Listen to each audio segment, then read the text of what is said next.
माघ महीने की शिव महापुराण कथा का ये कथा 2026 का प्रथम वर्ष है। 2026 का प्रथम महीना है और उस महीने में पहली कथा गुजरात को मिली। ये शिव की उदारता है, शंकर की करुणा है। कथा मंडप में विराजमान सभी संत, साधु, गुरुजन, तपस्वी जन, साधक, उपासक,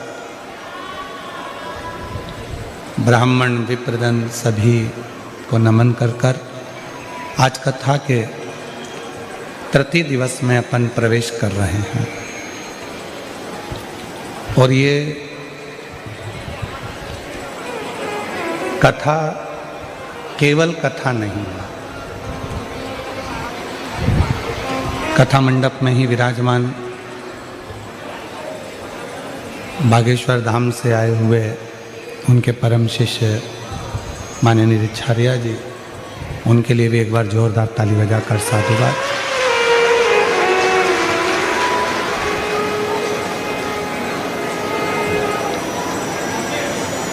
ये केवल एक शिव पुराण की कथा नहीं है,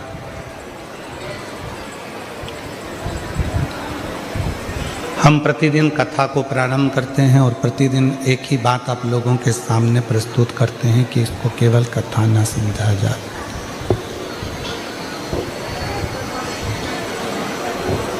इसको केवल कथा नहीं समझना है।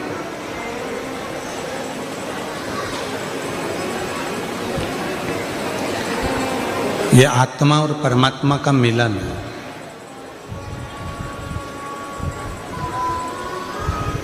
एक शिव भक्त का अपने देवाधिदेव महादेव से मिलन इस शिव महापुराण की कथा के माध्यम से।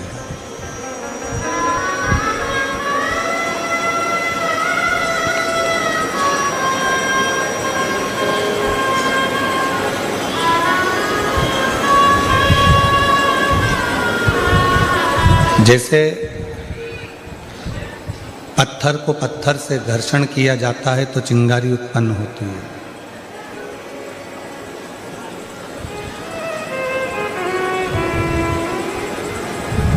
दही को मथा जाता है तो उसमें मक्खन की प्राप्ति होती है।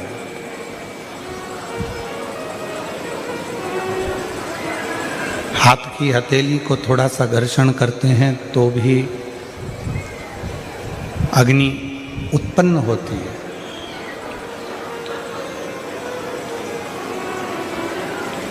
वैसे ही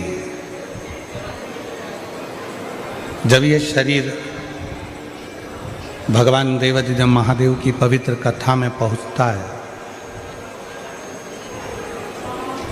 और भगवान शिव की पवित्र कथा को जब वो श्रवण करता है, भगवान शंकर की पवित्र कथा का स्मरण करता है, सुनता है, श्रवण करता है, तब शिव भक्ति अपने आप हमारे भीतर प्रकट होते हैं।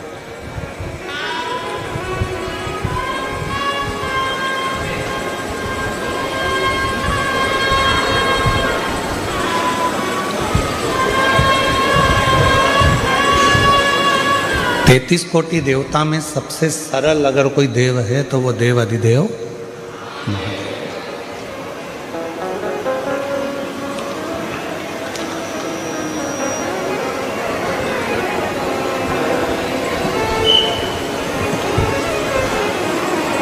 वैकुंठ का वास मिलना सरल है। घर में गाड़ी और बंगले का मिलना सरल है। जेवरात, आभूषण, माणिक, मोती, रतन, ये सब मिलना सरल है। पर शिव महापुराण की कथा कहती है काशी का वास और शिव महापुराण का निवास ये दोनों कठिन है, बहुत।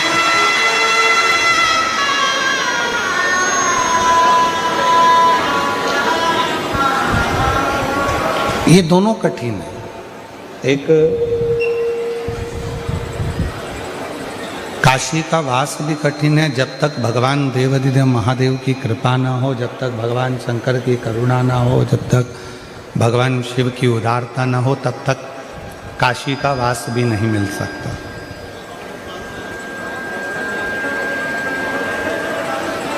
काशी का निवास नहीं मिल सकता। और ये आगे के चल रहा है।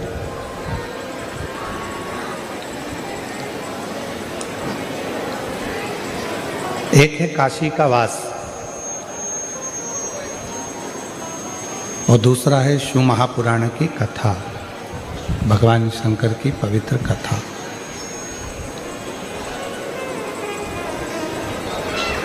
गाड़ी मिल जाएगी, बंगला मिल जाएगा, धन मिल जाएगा, दौलत मिल जाएगी, संपदा मिल जाएगी, सत्ता मिल जाएगी, वैभव मिल जाएगा, पर काशी का निवास और शिव महापुराण की कथा, ये दोनों जब तक भगवान शिव खुद आप पर कृपा ना करें तब तक ये दोनों चीज़ें मिल ही नहीं सकती, मिल ही नहीं।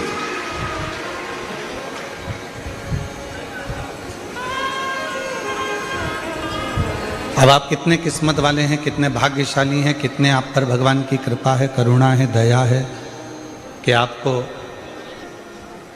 7 दिन सूरत नगर में गुजरात की पवित्र भूमि पर बैठकर ये शिव महापुराण की कथा सुनने को मिल रही है।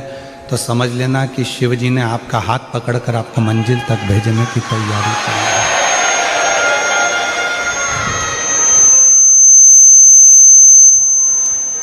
ये शिव की कृपा से, भगवान शंकर की करुणा से, उनकी उदारता से ही प्राप्त हुआ है। ये शिव कृपा ना करे तो अब तक कोई, भगवान शंकर अगर करुणा ना करें, कृपा ना करें तो कोई शिव कथा तक और काशी तक नहीं पहुंच सकता।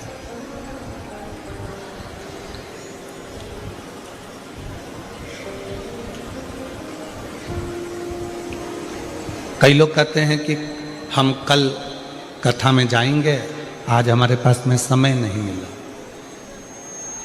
फिर कोई कहता है कि हम कल पहुंचेंगे, कल आएंगे, कल कथा में जाएंगे, कल हमारे पास में समय रहेगा तो हम कथा श्रवण करेंगे, कथा में पहुंच जाएंगे। शंभु शंभु, कथा में जाएंगे, कथा श्रवण करेंगे कल। और यहाँ शिव महापुराण की कथा कर रही है कल नहीं, आज का ऐसा कोई पल व्यर्थ मत जाने दो जिस पल में आप मुख से श्री शिवाय नमस्तुभ्यम ना कहें। हर पल में भगवान की अविरल भक्ति को ढूंढने का प्रयास करें।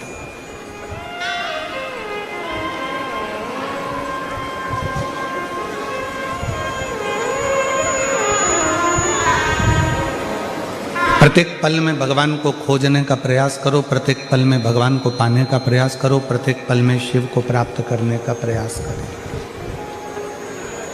प्रत्येक पल में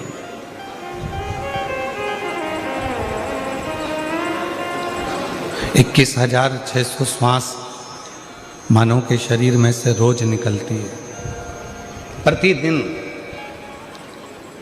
और 21,600 श्वास में से ऐसी कोई श्वास जिस श्वास में आप भगवान का भजन कर लेते हो तो समझना कि आपकी जिंदगी सार्थक हो गई। वो 21,600 श्वास में से कोई भी एक श्वास परमात्मा की भक्ति के लिए निकलती है। जैसे 24 घंटे आप बोलते हो, कुछ ना कुछ अपनी भाषा में बात करते हो, परिवार में रहकर कुछ चर्चा करते हो, पर शिवपुराण की कथा कहती है कि 24 घंटे में से कोई एक पल, 24 घंटे में से कोई एक पल हमारी वाणी का, हमारी जिह्वा का ऐसा होता है जिस पल में, जिस वाणी में सरस्वती हमारी जिह्वा पर विराजमान होती है।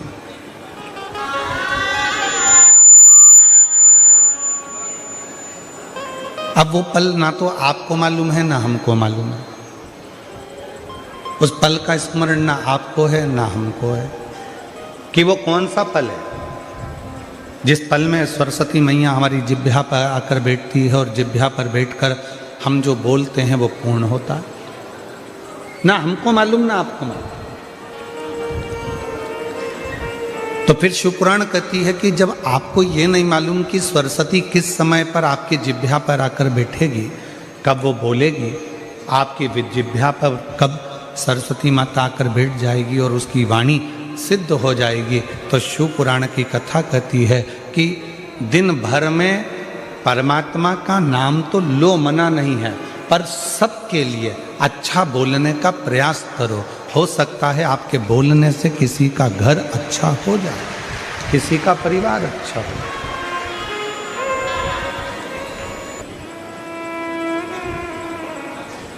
अब कब वो सरस्वती आएगी, कब वो वाणी निकलेगी, कब वो सरस्वती प्रकट होगी, कब वो वाणी निकलेगी, कब सिद्ध होगी। तो शिवपुराण की कथा कहती है कि हर पल, हर घड़ी, हर क्षण आप सबके लिए अच्छा बोलिए। सर्वे भवन्तु सुखी, सबके लिए।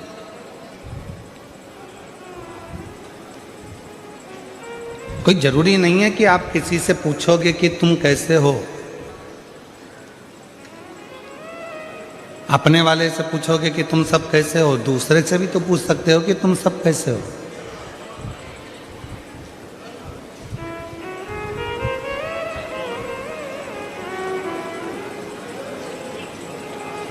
किसी से भी आप अपनी भाषा में अपने मिलने वाले से, परिवार से, कुटुंब से, अपने अड़ोसी से, पड़ोसी से, रिश्तेदार, नातेदार से भी तो पूछ सकते हो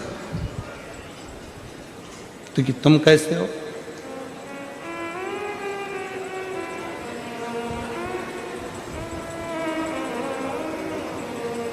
गुजराती भाषा में कहते हैं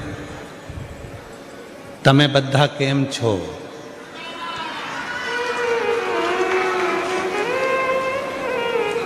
कोई जरूरी नहीं है कि हम हमारे परिवार वालों से पूछेंगे कि तुम कैसे हो। अपने पड़ोस को, अपने अड़ोस में रहने वाले, अपने पड़ोस में रहने वाले, अपने कोई मोहल्ले में, कॉलोनी में, सोसाइटी में रहता है, उसको आपकी दवा आप मत दो, उसको धन, आप उसको पैसा भी मत दो, नहीं चाहिए, परंतु इतनी प्रेम की वाणी तो बोल सकते हो ना कि तुम कैसे हो।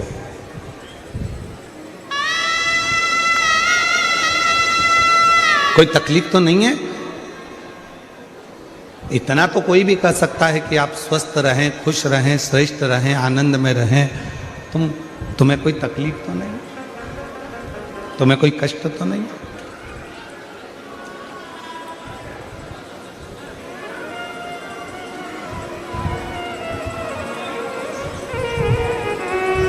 चिल्ला चिल्ला कर लोग कहते हैं विश्व का कल्याण, धर्म की, अधर्म का, प्राणियों में विश्व का कल्याण। अब आप कह रहे हो कि विश्व का कल्याण हो, तुम तुम्हारे पड़ोसी का कल्याण नहीं कर पा रहे।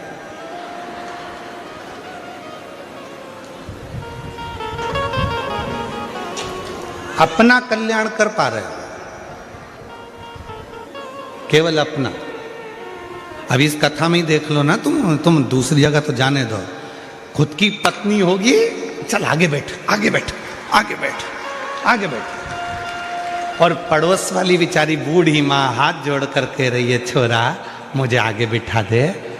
कहाँ व्यवस्था करूं, कैसे व्यवस्था करूं? नहीं है व्यवस्था, जाओ। अब चिल्ला चिल्ला कर कह रहे हैं विश्व का कल्याण हो। और जब विश्व के कल्याण की बात आती है तो सबसे पहले व्यक्ति अपना कल्याण देखता है, क्या अपना हो रहा है कि नहीं हो रहा है, अपने को लाभ मिल रहा है कि नहीं मिल रहा, अपने को फायदा मिल रहा है कि नहीं मिल रहा, पहले वो देख। पर 33 कोटि देवता में केवल एक देव अधिदेव महादेव ऐसे हैं जो विश्व कल्याण की कामना करते हैं। उन्होंने जहर पिया, अमृत दिया, अमृत देवताओं को दिया और खुद जहर पिया। पार्वती मैया ने पूछा था कि यह जहर पीना जरूरी है। शिव जी कहने लगे अगर ये जहर मैं नहीं पीऊंगा तो ये पूरी पृथ्वी जलकर भस्म हो जाएगी और विषैली हो जाएगी। विश्व का कल्याण करने के लिए मुझे ये जहर पीना पड़ेगा। अगर मुझे विश्व का कल्याण करना है तो ये जहर पीना जरूरी है और ये जहर मुझे पीना पड़ेगा।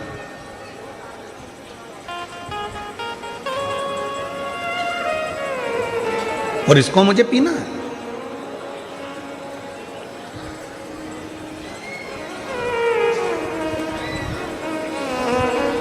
पर एक निवेदन और करूं इस व्यासपीठ से, दुनिया के लोग भले कहते हों अपने अपने कल्याण की बात करें, मना नहीं है, पर एक पूरे घर में, पूरे परिवार में घर की जो स्त्री होती है, घर की जो नारी होती है, घर की जो माँ होती है, घर की जो बहू होती है, घर की जो बेटी होती है, घर में रहने वाली एक स्त्री केवल एक ऐसी होती है जो अपने पूरे परिवार के कल्याण की बात करती है और जो व्रत साधना उपास करती है वो पूरे परिवार के लिए करती है। एक स्त्री, एक नारी, एक महिला,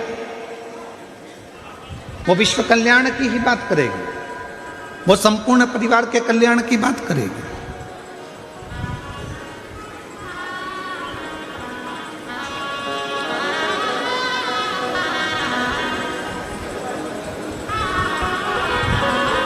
केवल एक देव अधिदेव महादेव ऐसे हैं, भगवान शंकर वो गढ़दानी, त्रिकालदर्शी, कैलाशी, अविनाशी शिव ऐसे हैं जो विश्व कल्याण की कामना करते हैं। जहर मैं पी रहा हूं, क्यों? पूरा विश्व आराम से जिंदगी जी सके, इन सबको अमृत प्राप्त हो सके। गले में सर्प मैं धारण कर रहा हूं क्योंकि दुनिया के लोग इस सर्प को अपने घर में नहीं रख सकते। गंगा मैं धारण कर रहा हूं क्योंकि ये दुनिया के लोग इस गंगा को पहचान नहीं पाएंगे, इसलिए इसको अपने मस्तक पर रखना जरूरी है।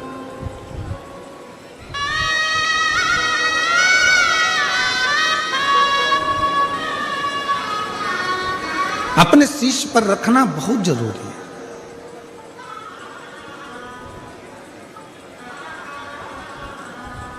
और किसका उद्धार मेरे शंकर भगवान ने नहीं करा? जरा विचार करिएगा। एक बड़ी सुंदर कथा शिव पुराण में आती है गजासुर की। गजासुर की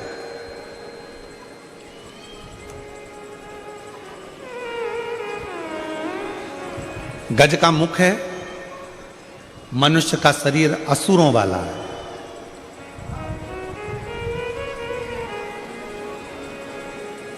और एक बार उसके मन में आ गया था कि शिव की आराधना के सिवा कोई सार तत्व दुनिया का नहीं है, तो उसने असुर होने के बाद भी भगवान शंकर की आराधना करी, शिव की साधना करी। शिव साधना में डूबा हुआ, भगवान शंकर की आराधना में डूबा हुआ वो गजासुर।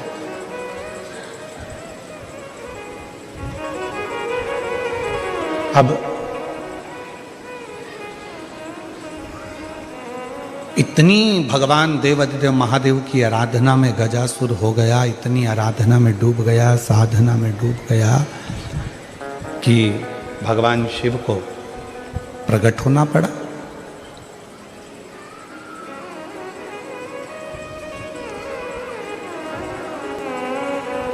कितना सुंदर कहा है किसी ने, स्कंद पुराण में वर्णन मिलता है कि किसी भी देवता को अगर प्रसन्न करना है, भगवान नारायण को प्रसन्न करना है, ब्रह्मा जी को प्रसन्न करना है, इंद्र को प्रसन्न करना है, तो बहुत तप साधना व्रत करना पड़ेगा। तब जाकर भगवान ब्रह्मा, विष्णु, इंद्र, गरुण, वरुण, अरुण ये सब बहुत तप साधना के बाद प्रकट होते हैं। पर शंकर भगवान को यदि प्रसन्न करना है और उनको प्रकट करना है तो बहुत व्रत तप साधना की जरूरत नहीं पड़ती। केवल एक लोटा जल शिव के मंदिर में लेकर जाना प्रारंभ कर दो, शिव प्रकट हो जाते हैं और प्रसन्न हो जाते हैं। शिव प्रकट भी होते हैं, प्रसन्न भी होते हैं। इसलिए सारी समस्या का हल एक लोटा बोल बम का नारा है। श्री शिवाय नमः। शिव को पाना सब कुछ हो सकता है, बस तुम्हारा विश्वास, तुम्हारी श्रद्धा, तुम्हारी भक्ति, और तो उस भक्ति का बल तुम्हारे भीतर बढ़ाना पड़ेगा।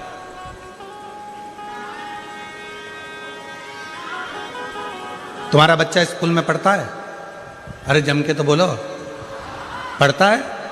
ठीक है। उसके दोस्त भी स्कूल में पढ़ते हैं? जो स्कूल में पढ़ने वाले बच्चे हैं वो उसके दोस्त होंगे, वो भी स्कूल में पढ़ते हैं। अब तुम्हारे बच्चे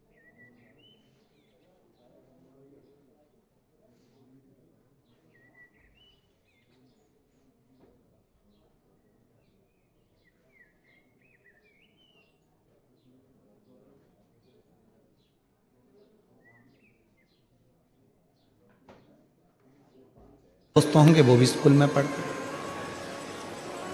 अब तुम्हारे बच्चे के नंबर कम आए और उसके दोस्त के नंबर ज्यादा आ गए, तो इसमें गलती किसकी है? टीचर की, प्रिंसिपल की, स्कूल की, कि तुम्हारे बच्चे की? अपने बच्चे की गलती है। क्यों? अच्छी पढ़ाई नहीं करी होगी, याद नहीं करा होगा, लिखा नहीं होगा, अध्ययन नहीं करा होगा, इसलिए उसका नंबर कम आया। टीचर की गलती नहीं है। टीचर ने तो एक जैसा पढ़ाया, स्कूल में सब बच्चों को बिठाया, सबको अध्ययन कराया, सबको लिखाया, सबको होमवर्क दिया, सबको घर से लिखने के लिए बुलाया।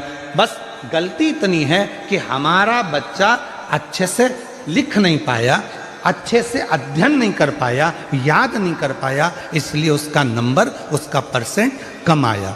और बाकी का उसका जो दोस्त था उसका परसेंट भी अच्छा बना, उसके नंबर भी अच्छे आ गए।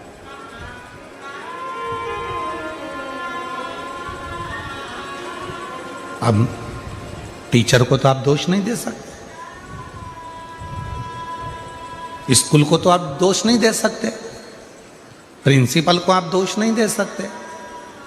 गलती बच्चे की है कि अच्छे से अध्ययन नहीं करा।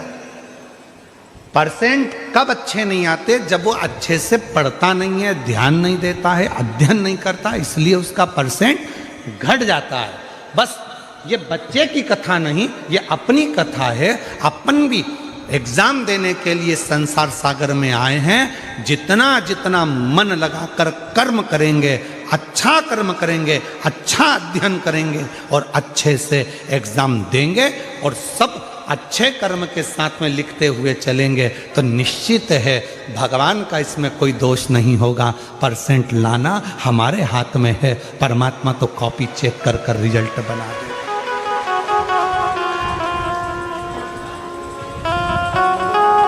परमात्मा तो कॉपी चेक करेगा, रिजल्ट बना देगा। उसमें दोष बक्से नहीं चल रहा, उसमें दोष उस टीचर का या प्रिंसिपल का नहीं है, उसमें दोष हमारा। आप आए नहीं, इसी प्रार्थना में कमी रह गई है, जो परमात्मा आप आते नहीं हो। कमी किसमें? हम में। भगवान में कमी नहीं है, भगवान तो तुरंत तैयार बैठा है। देखिए 33 कोटि देवता में केवल एक देव अधिदेव महादेव ऐसे हैं जिनके दरवाजे पर नंदी बैठा हुआ। बोलो बोलो, सही है कि गलत है? मतलब, और माँ जगत जननी दुर्गा भवानी का जब भी दर्शन करोगे तो माँ शक्ति जगत जननी दुर्गा भवानी काय पर बैठी है? बोलो बोलो, जम के बोलो। शेर पर। गणेश जी के पास में कौन बैठा है? चूहा। कार्तिकेय के पास कौन बैठा है? मोर। मतलब शिव जी का पूरा परिवार एकदम तैयारी में बैठा है, एकदम तैयारी में।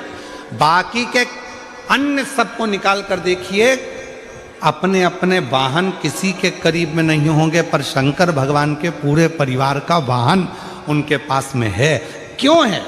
क्योंकि शंकर जी से एक बार पूछा पार्वती ने कि आप नंदी को अपने पास में रखते हो, मैं शेर को अपने पास रखती हूँ, गणेश जी चूहे को अपने पास रखते हैं, कार्तिकेय मोर को अपने पास रखते हैं, इनको अपने करीब में रात दिन रखना अच्छी बात है क्या? शंकर भगवान बोले कि ये संसार में रहने वाला प्रत्येक मनुष्य मेरी औलाद है, संतान है, इसको कब दुख आ जाए इस समय पर ये मुझे पुकारेगा तो मुझे दौड़ कर जाना पड़ेगा, नंदी पर चढ़ कर जाना पड़ेगा। और सुनो पार्वती, तुम जगत की माँ हो, तुम जगत जननी हो, तुम जगदम्बा हो, तुम अम्बा हो, और तुम्हें अगर तुम्हारा बेटा बुलाएगा तो तुम्हें दौड़कर जाना पड़ेगा, दौड़कर जाना पड़ेगा। वो हमारे शैलेन भाई एक बहुत अच्छा भजन गाते हैं महाराज, ओ बेटा जो बुलाए माँ को आना चाहिए। तो भगवान शिव कह रहे हैं पार्वती तो तेरे पास में सिंह इसलिए है, शेर इसलिए है कि जगत का अगर कोई बच्चा तुझे रात को पुकारे, दिन में पुकारे, जब पुकारे, तू माँ है, मैं पिता हूँ। और याद रखना, बच्चे अपना कमरा बंद कर कर सोते हैं, बेटे बहू अपना कमरा बंद कर कर सोते हैं, पर घर की जो बुजुर्ग माँ होती है, जो घर का बुजुर्ग बाप होता है, वो अपना कमरा कभी बंद कर कर नहीं सोता। उसे मालूम है मेरे बेटे बहू पोता पोती नाती पंती कब मुझे पुकारेंगे, एकदम दौड़ कर आ गए, दादी दादी दादी तो मुझे उठना पड़ेगा, दादाजी दादाजी दादाजी उठना पड़ेगा, नाना जी नाना जी नाना जी उठना पड़ेगा। इसलिए घर का बुजुर्ग अपना कमरा बंद कर कर नहीं सोता, घर का बुजुर्ग अपना कमरा खोल कर सोता है, जिससे कोई आए तो मैं उठकर बैठ जाऊं। बहू का सिर दुखा, सास उठकर बैठ गई, बेटे का तकलीफ हुई, माँ उठकर बैठ गई, बेटी को तकलीफ हुई, माँ बाप उठकर बैठ गए। माँ बाप तुरंत तैयार रहते हैं, इसलिए शंकर भगवान के मंदिर में नंदी एकदम सामने तैयार बैठा है। और नंदी भी दोनों पांव टेक कर नहीं बैठा, नंदी ने एक पांव अपना तैयार कर कर रखा है कि कब भक्त पुकारेगा शिव जी बैठ जाएंगे और मुझे दौड़ कर जाना पड़ेगा और उसका दुख मिटाना पड़ेगा।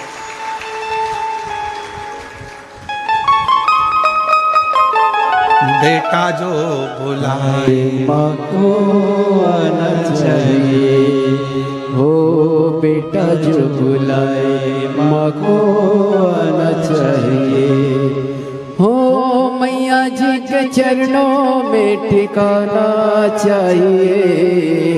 इसमें एक लाइन शैलेन जी और जोड़े, मेरे बाबा जी के चरणों में टिकाना चाहिए, बबुआ जब बुलाए बाबा आना चाहिए, बबुआ जब बुलाए बाबा आना चाहिए। प्रेम से बोलो जय माता, सारे बोलो शेरा वाली जय माता दी, पहाड़ों वाली जय माता दी, मेहरा वाली जय माता दी। और बेटा जो बुलाए माँ को आना चाहिए। बस इसलिए मेरे शंकर भगवान नंदी को अपने सामने रखते हैं। माँ जगत जननी दुर्गा भवानी से, स्वयं माँ शेरा वाली माता से एक बार माता लक्ष्मी जी ने पूछा, क्यों जगत जननी, हे दुर्गा भवानी, आप दिन रात शेर पर बैठी रहती हो, क्यों? मेरा शेर इसलिए तैयार रखती हूँ कि मेरी बेटी को, मेरे बेटे को ना जाने कौन सा दुख पड़ जाए और मुझे दौड़कर उसका कष्ट मिटाने के लिए जाना पड़ जाए। दौड़कर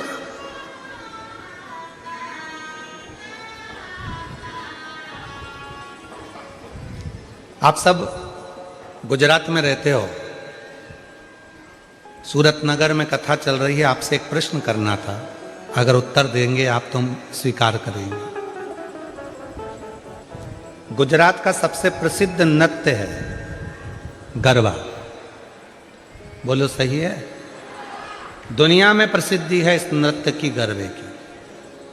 हमें एक बात पूछना था कि गरबा चौकोर क्यों नहीं होता, गरबा हमेशा गोल ही क्यों होता है?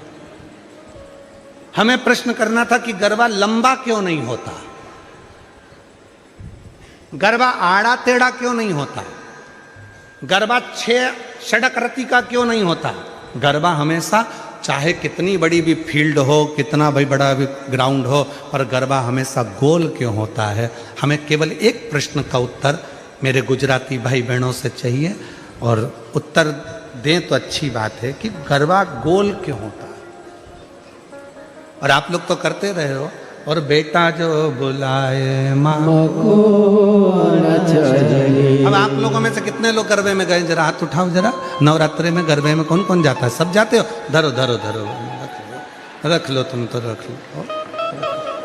चलो तो अब तुम लोग जाते हो तो उत्तर जरा दीजिएगा कि गरबे में गोल क्यों घूमा जाता है, कारण क्या है?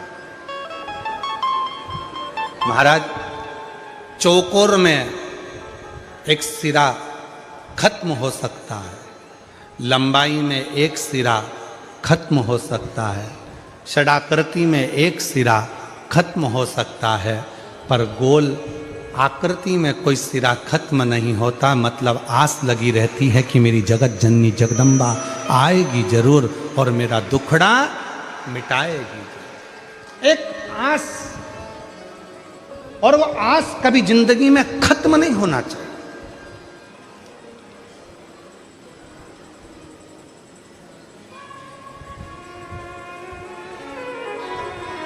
भीड़ में दो चीजें मिलती है, वो आपको भी मालूम है। भीड़ में दो चीजें मिलती है, भीड़ में दो चीजें प्राप्त होती है। कौन कौन सी चीज मिलती है भीड़ में? एक मिलता है धक्का और दूसरा मिलता है धोखा। बोलो बोलो, सही है कि गलत है? भीड़ में, छोटू भाई, भीड़ में दो चीजें मिलती है, एक मिलता है धक्का और दूसरा मिलता है धोखा।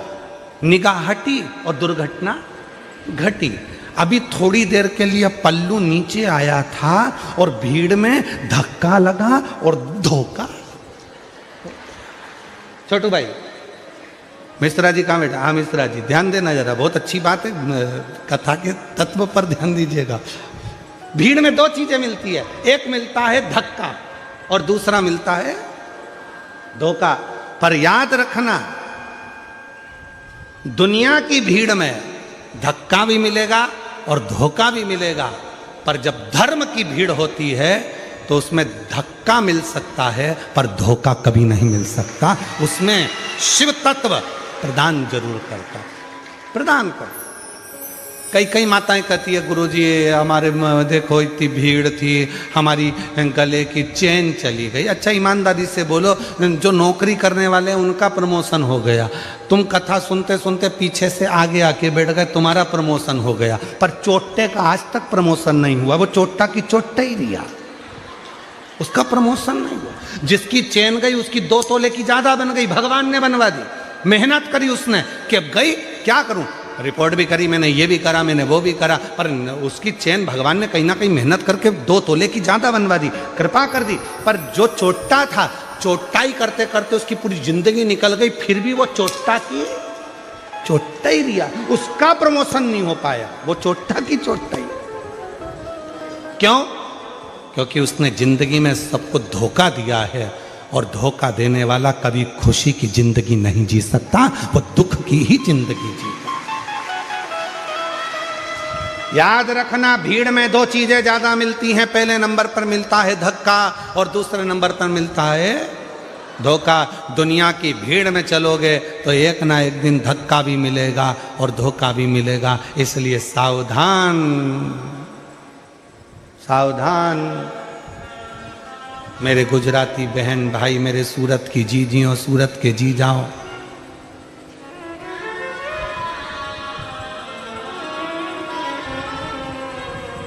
सावधान।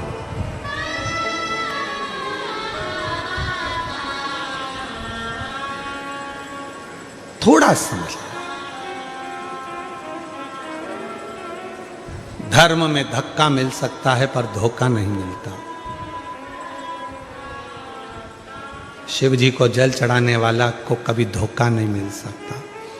श्री शिवाय नमस्तुभ्यम जपने वाले को कभी धोखा नहीं मिल सकता। शंकर भगवान के मंदिर में झाड़ू पोछा करने वाले को कभी धोखा नहीं मिल सकता। और जिसने धोखा दिया है, एक ना एक दिन उसको रोते रोते तुम्हारे चरणों में आकर पांव पकड़ना ही पड़ेगा। अगर शिव भक्त के साथ धोखा किया, शंकर के भक्त के साथ अगर धोखा हुआ है, तो फिर एक ना एक दिन तुम वो चरण पकड़ेगा।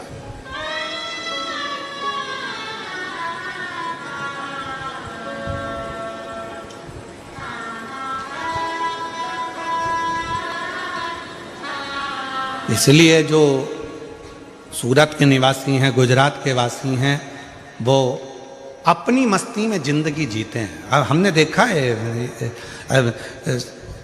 यहाँ गरबा करने वाली मेरी बहनों को, मेरी बेटियों को, मेरे बेटाओं को, मेरी जीजियों को, मेरे जीजाओं को भी हमने देखा। वो गरबा पास वाला कैसा कर रहा है उनको मतलब नहीं, वो तो वो अपनी मस्ती में जीते हैं। और दुनिया में बहुत लोचे होते हैं और सूरत वाले तो लोचा ही खा जाते हैं। यहाँ एक खाने का आइटम भी है, क्या बोलते हैं, लोचा है। और दुनिया में लोचा शब्द दूसरा है, लड़ाई झगड़ा करना। अच्छे लोचे में फंसाया। अब तो सोचो जरा, गुजरात वाले कितने भारी होंगे। यहाँ लोचे तो निपटा जाते हैं। आ जा, यहाँ कोई लोचा वोचा यहाँ फालतू का चलता नहीं। यहाँ तो अपन निपटू के बैठे।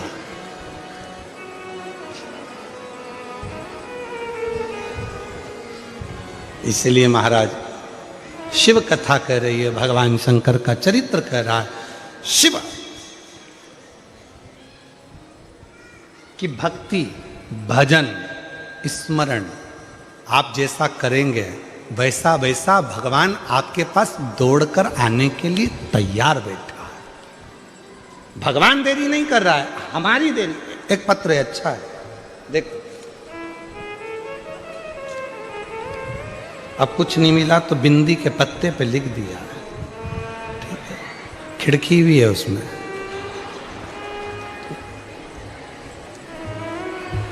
अच्छा है वो तो बिंदी नहीं भेजी,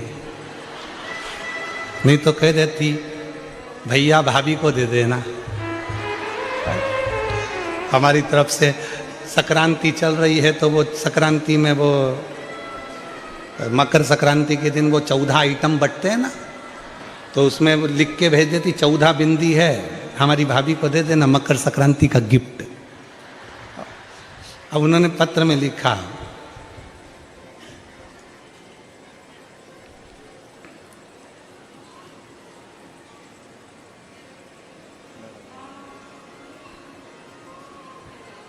काजन क्या क्या, अब तुम जरा पढ़ो तो रे, सब पढ़ो, चलो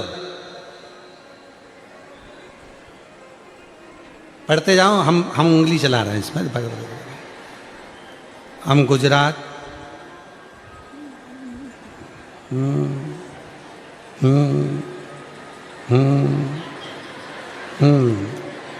ठीक है।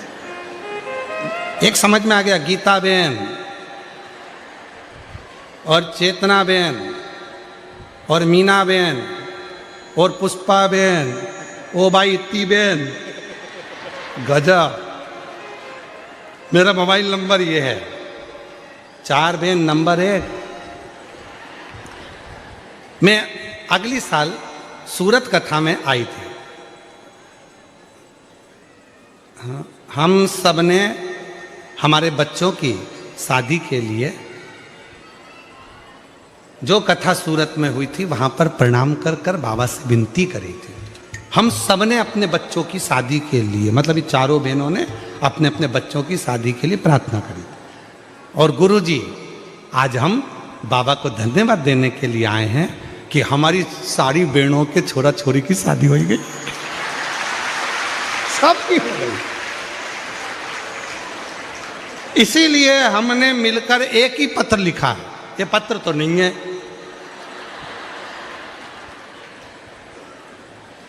अच्छा एक लाइन और लिखी, वो भी तुम पढ़ लो, अच्छे से पढ़ना। हम सबको एक बेलपत्र दे दो।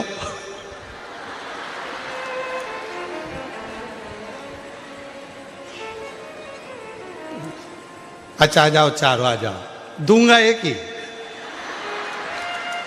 आ जाओ, कौन कौन सी बहन है, चलो नाम पढ़ो। गीता बेन, चेतना बेन, मीना बेन, पुष्पा बेन, ये सब बेन जो है 4, परंतु गांव का नाम भी पढ़ लें, नहीं तो 4 बेन और कोई सी आ जाए। तो ये पाटन जिला लिखा है क्या? अच्छा, पाटन जिला राघव जो भी लिखा है आप समझ गए ना। तो ये चारों बहन जहाँ बैठी है आ जाए। बहुत अच्छा पत्र है आपका, बड़ी प्रसन्नता हो। शिव कृपा कैसे करते हैं। तो इन बहनों ने पत्र के माध्यम से कहा कि हम पिछली कथा में आए थे, बाबा को अपने मन का भाव कहा था और एक साथ ग्रुप बनाकर हमने जो बाबा से विनती करी थी, हमारे बाबा ने वो विनती स्वीकार करी और हमारे बच्चों का विवाह कर दिया। ये स्वीकृति। आप शिव जी के पास जा रहे हो, शंकर भगवान के पास जाकर एक लोटा जल चढ़ा रहे हो, शिव जी से प्रार्थना कर रहे हो, भगवान शंकर से अनुरोध कर रहे हो, शिव जी को जाकर अपने मन का भाव कर रहे हो, तो बाबा उसको स्वीकार कर रहा है, शिव उसको स्वीकार। इसमें टीचर की गलती नहीं है, बच्चे का परसेंटेज गड़बड़ हो रहा है, बच्चे की पढ़ाई गड़बड़ हो रही है, रिजल्ट ठीक नहीं आ रहा, तो इसमें टीचर की गलती नहीं है, गलती अपने बच्चे की है। उसी तरह हम रोज जल चढ़ा रहे हैं, हम शंकर जी के मंदिर रोज जा रहे हैं, हम शिव जी को रोज स्तुति कर रहे हैं, हम शिवपुराण की कथा भी सुन रहे हैं, हम पशुपति व्रत भी कर रहे हैं, हमने लिखा भी अच्छा, पढ़ा भी अच्छा, याद भी अच्छा करा, उसके बाद भी हमारा रिजल्ट अच्छा नहीं आ रहा, मतलब बाबा हमारी क्यों नहीं सुन रहा। मतलब याद रखना, इसमें टीचर की गलती नहीं है, उसका तो नंदी तैयार बैठा है, उसका तो शेर तैयार बैठा है, गलती हमारी है। कुछ ना कुछ हम याद नहीं कर पा रहे हैं, कुछ ना कुछ हम अच्छे से उसका स्मरण नहीं कर पा रहे हैं, इसलिए हमारा परसेंटेज डाउन हो रहा है और हमारा परमात्मा हमारा रिजल्ट ठीक नहीं निकाल। कोई चीज ऐसी रहती है जिसको बच्चे को सिखाना नहीं पड़ता है।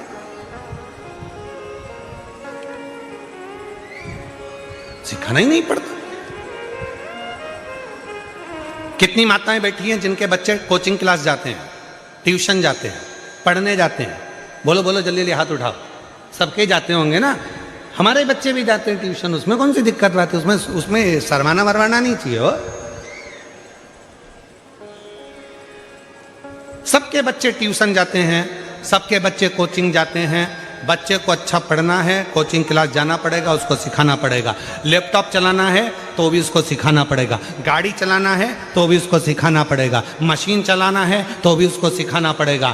केवल एक चीज ऐसी है जो बच्चे को सिखाना नहीं पड़ता, वो है मोबाइल।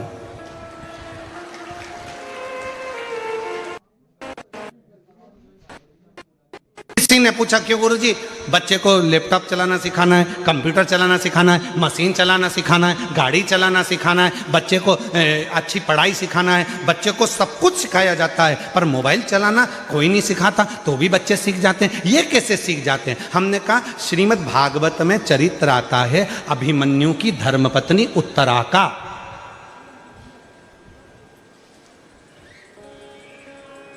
श्रीमद् भागवत में चरित्र आता है कि गर्भस्थ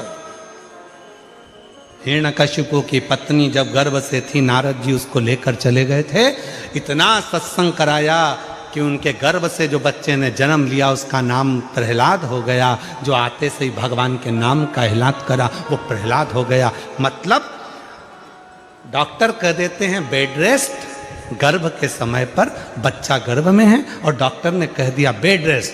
अब बेड रेस्ट में करना क्या है? कोई रामायण तो पढ़ोगे नहीं, गीता पढ़ोगे नहीं, शिवपुराण पढ़ोगे नहीं, तो करोगे क्या? इतने ध्यान से मोबाइल चलाते हो कि अंदर बैठा पप्पू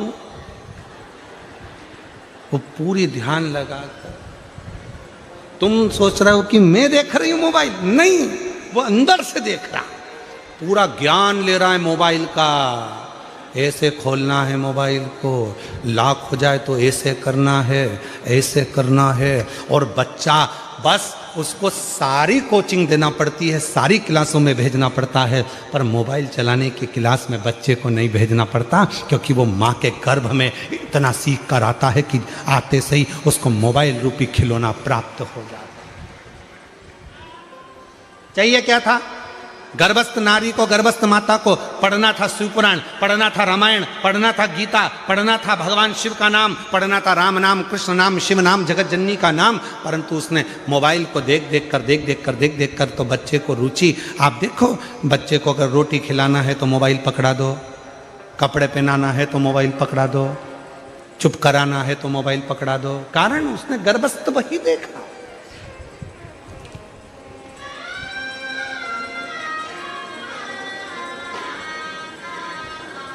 इसलिए मेरी जीजियों, मेरे जीजाओं, मेरी बेटियों, बेटाओं, मेरे बुजुर्ग माँ बाप, हाथ जोड़ निवेदन करूं आप सबसे कि अपने घर की बहुओं का जब जापे का समय हो, गर्भस्थ समय हो, मेरी जीजियों, तुम्हारी सास भले तुमसे ना कहे, तुम्हारा ससुर तुमसे ना कहे, तुम्हारा पति तुमसे ना कहे, फिर भी अगर गर्भ में बच्चा हो तो थोड़ी देर भगवान की अच्छी अच्छी किताबें पढ़ा करो। हमारे राष्ट्र के सैनिकों का चरित्र पढ़ा करो, राष्ट्र रक्षकों का चरित्र पढ़ा करो, जिससे हमारा बच्चा जन्म ले तो छत्रपति वीर शिवाजी और महाराणा प्रताप जैसा जन्म।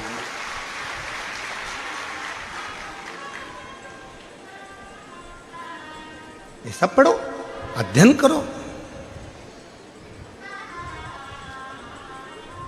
गजासुर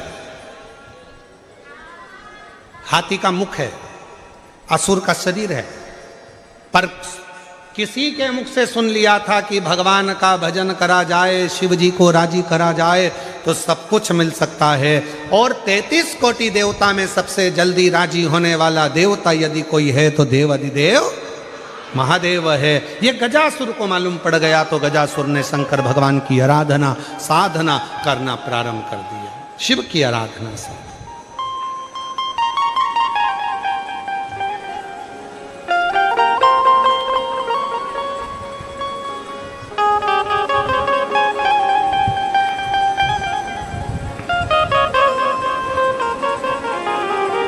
और महादेव नमन चरणों में स्वीकार कीजिए, सबका किया है मेरा भी उद्धार कीजिए, उद्धार कीजिए।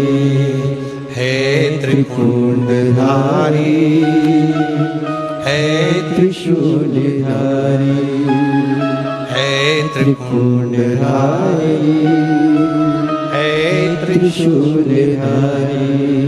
चरणों में तेरे बाबा जी पावन है चारों धाम, चरणों में तेरे बाबा जी पावन है चारों धाम। तेरी देव करते वंदना पूजे सीतारा, हो जाए पूरी कामना, हो जाए पूरी कामना। उपकार कीजिए, सबका किया है मेरा भी उद्धार कीजिए, उद्धार कीजिए। है त्रिपुंडधारी, है त्रिशूलधारी। सब पर कृपा करता है, जिस भावों से जो पुकारता है उस पर करुणा करता है। गजासुर ने तपस्या करना प्रारंभ कर दी। भगवान शिव प्रकट हो गए, मांग ले तुझे क्या चाहिए, क्या दिया जाए तुझको।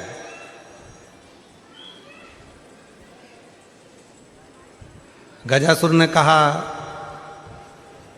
आप कौन हो। भगवान बोले जिसको तूने पुकारा है मैं वही हूं। शिव जी हाँ, पर मैंने तो सुना था कि आप इतनी जल्दी आते ही नहीं हो। मैंने तो ये सुना था कि आप इतनी जल्दी आते नहीं हो। शंकर भगवान बोले बुलाने वाले में अगर सामर्थ्यता है और वो दिल से अगर मुझे बुलाता है तो आने में मुझे समय नहीं लगता, मैं दौड़ कर चले आता हूं, दौड़ कर। आहूं में असर होगा, घर बैठे बुलाने। अगर कोई बुलाने वाला है, अगर किसी ने मन बना लिया कि मुझे शंकर को पाना है, शिव से यह कार्य सफल कराना है, शंकर भगवान मेरा ये कार्य सफल करेंगे, मतलब मुझे जान। उस पत्र में वो कल हमारे पढ़ने में आया था, हम ढूंढेंगे तो समय लगेगा, पत्र बहुत सारे हैं। तो उस पत्र में एक बड़ी सुंदर बात लिखी थी सूरत कथा की। कहा, गुरुजी ये सूरत में जो कथा चल रही है 2026 के जनवरी महीने में, पहली कथा 2026 की है। इस कथा का उत्साह इतना ज़्यादा है जनमानस में, कहा कि किसी के यहाँ जाकर नहीं कहना पड़ा कि आप कथा में आना, और सबको सूचना थी, सबके घर में मेहमान आकर रहने लगे। और आज हमारा पूरा क्षेत्र ऐसा हो गया जैसे घर घर में शिव आकर विराजमान हो गया। ये पत्र है।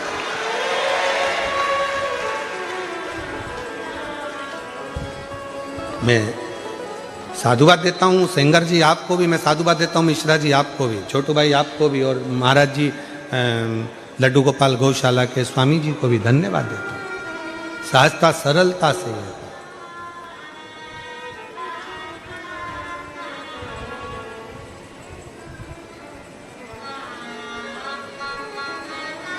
और महाराज जब हृदय से शिव भक्ति का जब हम स्मरण करते हैं तो वो सुख हमें मिलता जरूर है, मिलता जरूर। गजासुर ने कहा कि मुझे आप दर्शन दे रहे हो इतनी जल्दी, आप क्या शिव?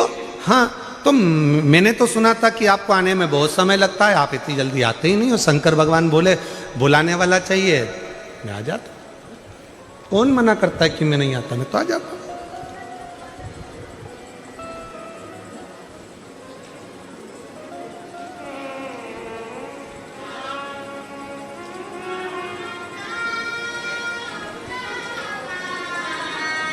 बस उसको जब दिल से आप पुकारेंगे, बुलाएंगे, वो दिल से आपकी ओर दौड़ कर आता है, दौड़ कर। और सुन के भक्तों की पुकार हो के नंदी सब काशी नगरी से आयो, ये मेरे भोलेनाथ